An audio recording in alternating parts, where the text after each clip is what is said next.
She witnessed her husband and another woman entering the hotel together, and in that instant, it felt like a thunderbolt had struck her, shaking her to her core. What made it even harder to accept was that her husband, whom she had always known to be a respectable teacher, had such a sordid side to him. To vent her anger, she followed the two to room 206, and listening to the sounds of revelry coming from inside, she completely broke down. She immediately grabbed a fire extinguisher nearby, ready to break down the door and confront them. But just then, a passing boy brought her back to her senses. If she were to smash the door down, her carefully guarded family would not only fall apart, but her elementary school son would also face the dilemma of choosing between his father and the other man. However, the sounds coming from the room again pierced her heart like a dagger, making it impossible for her to swallow her anger. So she walked out of the hotel and called the police using a public telephone, unaware that this was just the beginning of the end of her marriage, and that the reason she was in this situation was their recent move. Originally, Li Baoli and her husband Ma Shuiwu lived in a dilapidated apartment building in a certain district of Wuhan, where they had to queue every day to use the toilet, and water and power outages were commonplace. Fortunately, Ma Shuiwu persevered for nearly 10 years, finally rising from workshop apprentice to master craftsman, and was allocated an apartment in the factory's building. Although the apartment was still small,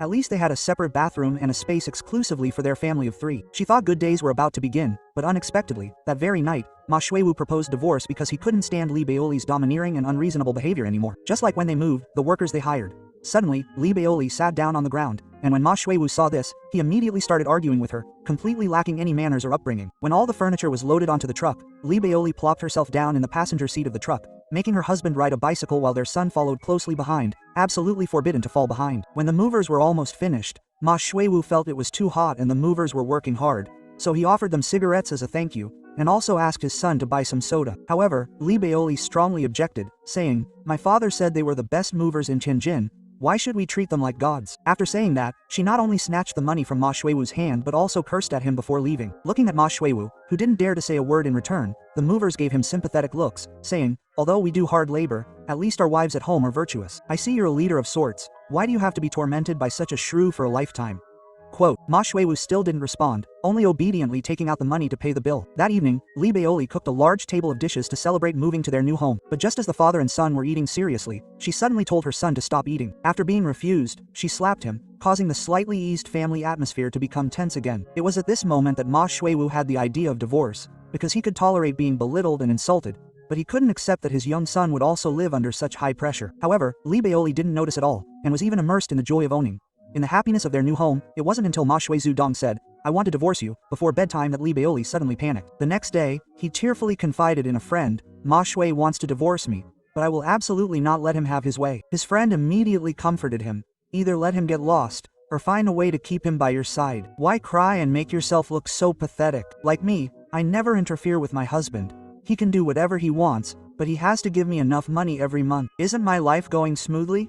Quote, Li Baoli thought his friend made sense, so in order to win Ma Shui back, he changed his protective nature and began to be extremely respectful to Ma Shui, even bending down to take off his socks. Not only that, he also tried to gain sympathy by acting pitiful in front of Ma Shui, but unexpectedly, he shot himself in the foot, making Ma Shui even more disgusted with him. After all, children shouldn't be involved in adult matters. Of course, the reason Ma Shui was so resolute was because he already had a new target. The other person was an accountant in the same company, not only beautiful but also understanding, gentle, and 4 years younger. Exactly Ma Shui's type. The other woman was also captivated by Ma Shui's leadership position, and even though she was already married, she was willing to fall into an illicit affair. Thus, the two grew closer and closer, and their relationship became more intimate, but they didn't know that women naturally possess an extraordinary sixth sense. When Ma Shui called Li Baoli again to say that he would be entertaining clients and wouldn't be coming home that night, Li Baoli immediately put on a clever act. After entrusting her son, who had just finished school, to a friend, she went to stake out the entrance of the dance studio where her husband worked. Although she had mentally prepared herself, Li Baoli was still greatly shocked when she saw her husband walking into a hotel with another woman. She believed that she had devoted herself to her family and shouldn't be betrayed,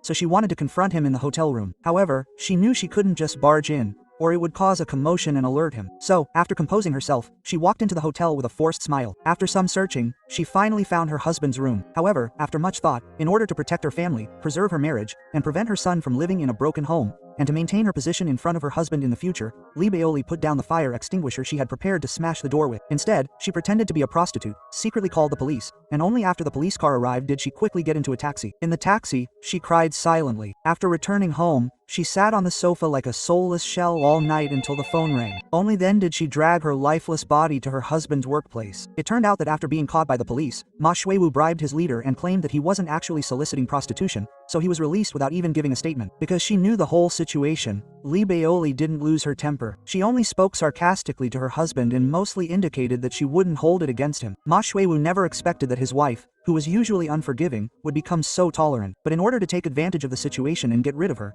he still said softly, "I know I'm sorry to you. If you want a divorce, I agree to move out." Quote. However, before he could finish the second half of the sentence, he was abruptly interrupted. "Stop saying these things, let's go home." Afterward, Ma Shuiwu, due to his moral depravity, was demoted to a lower level position in the workshop. Every day, he had to behave cautiously, and not only that, at home, he was even more submissive. He hardly dared to utter a word, and was extremely obedient to Lee Baoli. If she told him to go east, he absolutely wouldn't dare go west. If she told him to eat, he absolutely wouldn't dare add any extra dishes. Sometimes, even in front of friends and his son, Lee Baoli disregarded his feelings and image, constantly mocking and ridiculing him. Seeing this, a friend worriedly reminded Lee Baoli, "If you keep pushing him like this, be careful of a backlash." After all, no matter what, he still came back. Quote. But Lee Baoli still couldn't suppress the anger in her heart. "He knelt in front of my mother and promised to take care of me for a lifetime. Back then, he was quite handsome, and I chose him as my husband. He was so lucky to have me. Now he dares to betray me and wants a divorce. He deserves to be punished." Quote. The friend immediately retorted, "It's precisely because you're always so arrogant that you can't hold on to him. Your relationship has come to this point entirely because of your domineering attitude." Quote. However, Lee Baoli remained unconvinced, and the two parted ways unhappily. It can be said that being caught cheating was Dr. Ma Shuiwu's biggest wound. He always wanted to let it heal quickly, but Lee Baoli not only refused to let go but also tore it open every day, causing him to be constantly in a state of distress.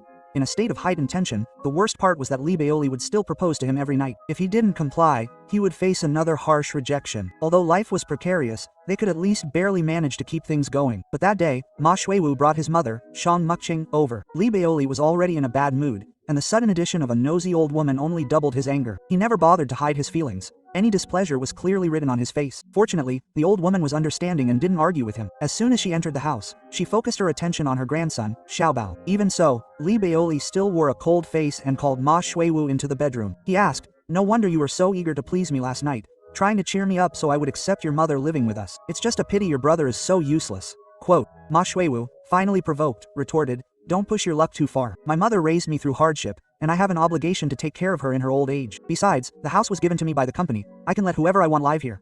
Quote. This completely enraged Lee Baoli.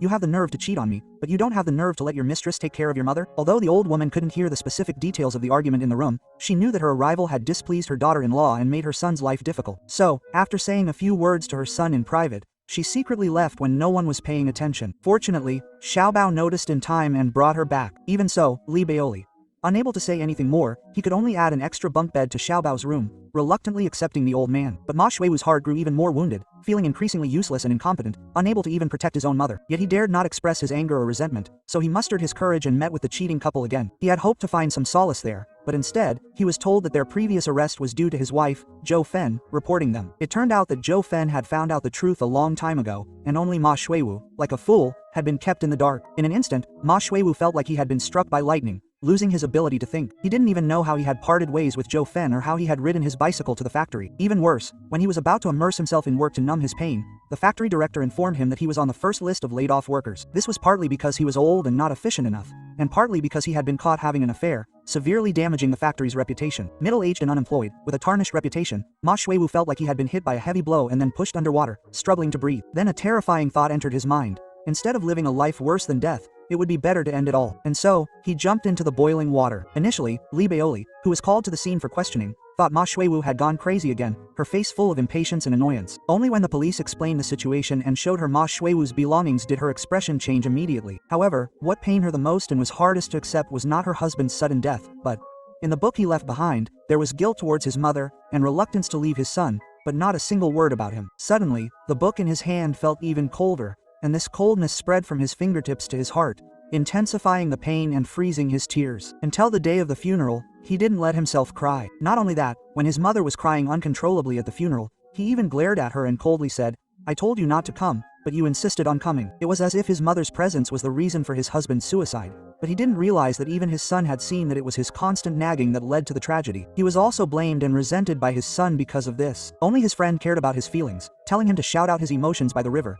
not to keep everything bottled up inside, lest he suffer internal injuries. But he still stubbornly said, "I won't cry, Ma Shui isn't worth it." He just couldn't understand why moving to a new house had led to all these problems. After hearing this, his friend awkwardly said, "I think there's a problem with the location of your house. Look at the area below your building. There are at least 7 or 8 roads running past your door, and in every direction. In feng shui, this is called 10,000 arrows piercing the heart. How could living in such a house possibly bring good fortune? Quote, although he knew that most business people relied on feng shui, he was inherently skeptical and didn't believe in fate. He wouldn't be defeated, and even if he were, he could still endure it. Just like now, the family had lost its pillar of support. If it were any other woman, she would definitely. He felt suffocated. After all, he had an elderly parent and a young child to support. But instead of feeling stressed, he felt a surge of motivation, as if he had the weight of the world on his shoulders, driving him to earn more money. So, after much thought, he quit his easy job at Maywazi's and started doing the strenuous work of carrying heavy loads. Carrying heavy loads meant transporting heavy luggage for customers who needed it. Although it was tiring, the pay was good. Moreover, in the past, he often helped another woman who also carried heavy loads,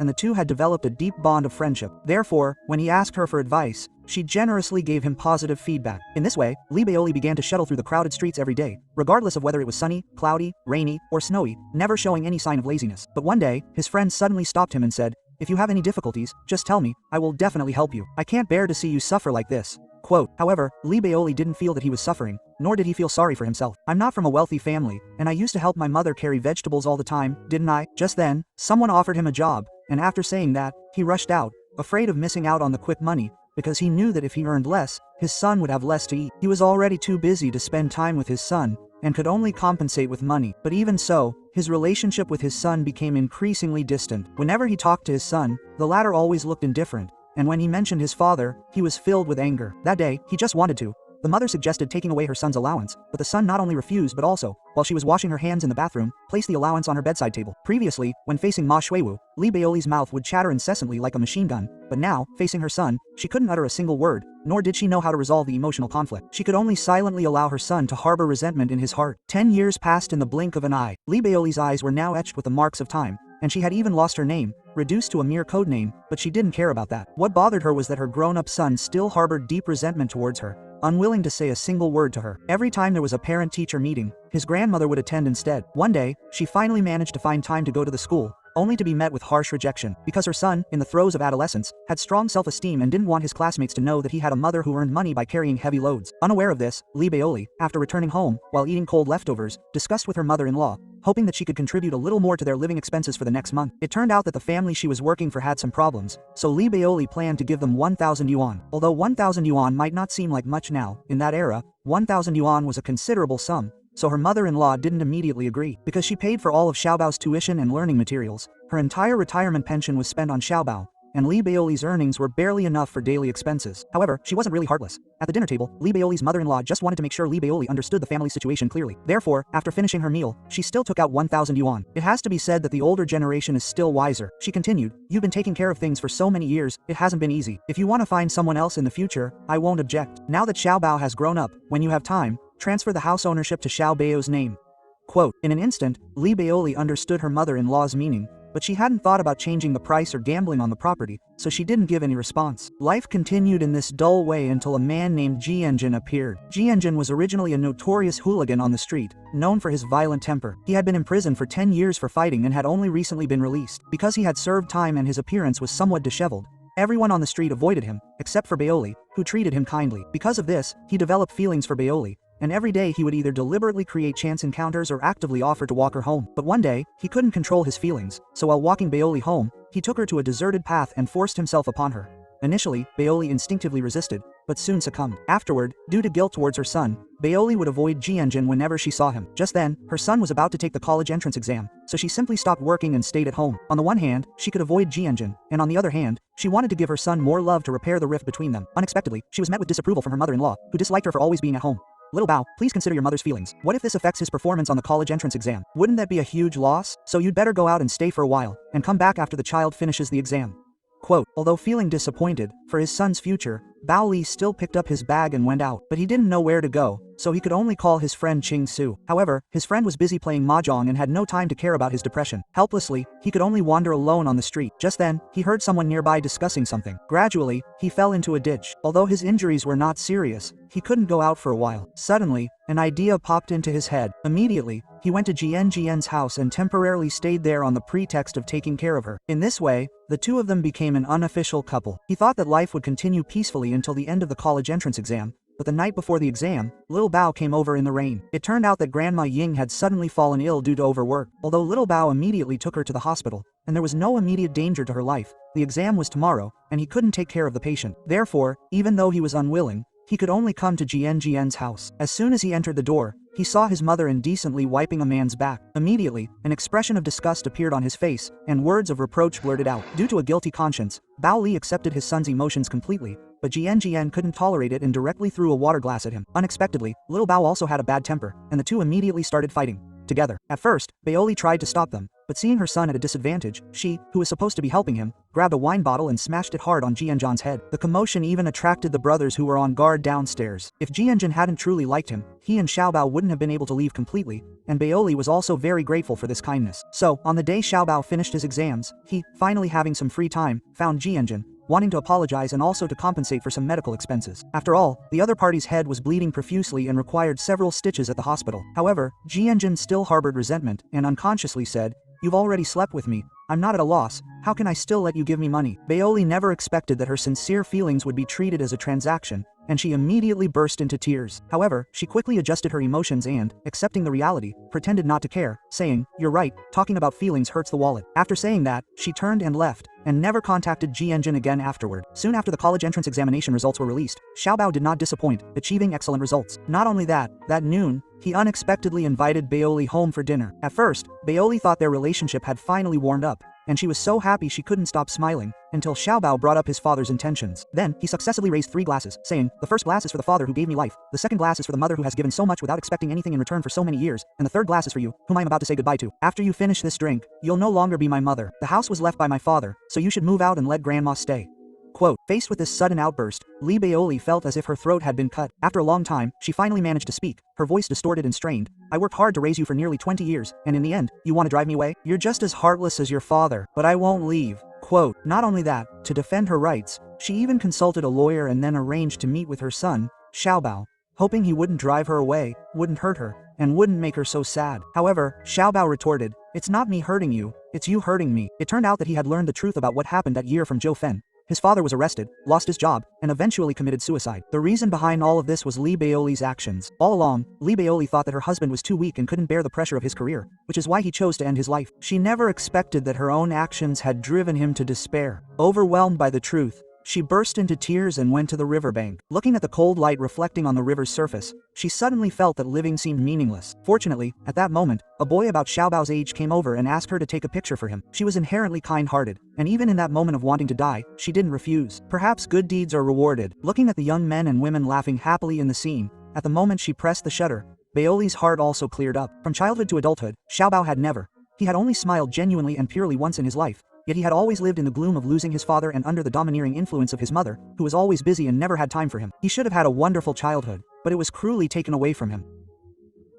He should have a bright future ahead of him. With that, he calmly returned home and handed the property deed to his mother-in-law. Although his mother-in-law had never liked Baoli, after more than 10 years of living together, she knew that Baoli wasn't completely useless. Therefore, she had sincerely advised Xiaobao not to harbor too much malice towards his mother. But Xiaobao's mind was made up, and she couldn't persuade him further. She could only comfort Baoli, saying that the child would surely change his mind when he grew up and became more sensible. Baoli no longer argued. After all, it was because of her straightforwardness that she had caused the current miserable situation. Before leaving, her mother-in-law asked if she had anything to say to Xiaobao, who wasn't home. She just smiled and shook her head, then carried her meager luggage and left. As soon as she walked downstairs, she saw Jianjin waiting in a car at the intersection. At first, she hesitated to go forward, because at this moment, she not only had to decide whether to get into the car, but also whether to spend the rest of her life with him. However, in the end, under Jianzhan's enthusiastic initiative, she let go of her worries and accepted her fate, getting into the van. However, the car broke down before it even moved a meter. Helplessly, she had to get out of the car again to help restart it. All of this was witnessed by Xiaobao, who was hiding in the corner. The drama is starring Wang Jingzi, Yan Bing, and Zhao Guangling. Sheng Ying is a drama film from 2012. The concept of 10,000 arrows piercing the heart is a feng shui arrangement where multiple roads lead to a building, symbolizing the gathering of misfortune. However, for Li Baoli, it's more like a psychological projection. Ultimately, what she leaves behind is not just a house with bad feng shui, but also the lifelong obsession that has trapped her. She once defied the curse of fate with immense strength, but 10 years later, she admits to having bad luck. Perhaps some will blame Li Baoli for her husband's death, and others will criticize Ma Shuiwu for his cowardice and heartlessness. But tragedies often involve multiple factors, such as personality conflicts, class differences, societal changes, and gender role expectations. The breakdown of a marriage is never one person's fault. but rather the regret of two souls unable to grow together. However, it must be acknowledged that while Lee Baoli is hateful, she is also very respectable. She shoulders the heavy burden of the family when others can't bear it, demonstrating remarkable resilience. Her strength isn't just empty rhetoric, but everyday courage forged through hardship, like her driving the dilapidated car that repeatedly stalls and restarts. Life is never smooth sailing, but as long as you keep moving forward, there is still hope. Some pain is unavoidable, some endings are unchangeable, but when faced with the sword of fate, one can choose how to respond, to surrender in defeat or to grit one's teeth and persevere. Lee Baoli's answer is the latter, even if the price is loneliness. That's all for today's movie sharing. Please like, comment, and share. I'm Shark, and I look forward to seeing you next time.